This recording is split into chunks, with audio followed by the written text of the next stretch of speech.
સમાચાર મહેસાણાથી, જ્યાં અર્બન બેંકની ચૂંટણીમાં ઉઠ્યો એનપીએનો મામલો।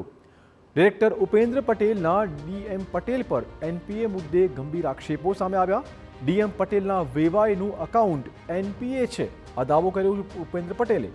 ડીએમ પટેલના વેવાઈ એજે પટેલના 70 કરોડ બાકી, પહેલા બેંકના 70 કરોડ ભરાવો, પછી એનપીએ વિશે બોલો, આ કહેવું છે ઉપેન્દ્ર પટેલનું। અને બધી બેંકોમાં નાના મોટા એમપીએ હોય છે, પણ જ્યારે તમે પોતે જે બેંકમાં ચૂંટણી લડવા જઈ રહ્યા હોય અને તમારા જ સગાના આટલું બધું એમપીએ જો બાકી હોય તો તમારે એમપીએના મુદ્દા ઉપર બોલવાની કોઈ તમારી જવાબદારી થતી નથી।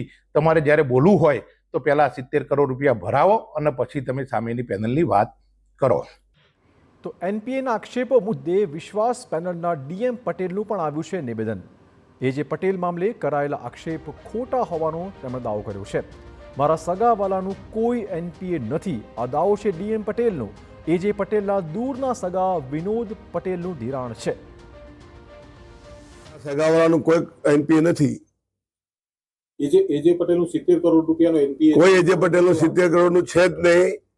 એમના દૂરના સગાઓ, એમાં વિનોદ પટેલની ભાગીદારી વાળા એમના દૂરના સગાઓ કદાચ હશે, પણ એમાં વિનોદ પટેલની ભાગીદારીમાં છે અને વિનોદ પટેલે જ એ લોન ધિરાણ કરેલું છે અને એવડી મોટી કોઈ રકમ છે જ નહીં।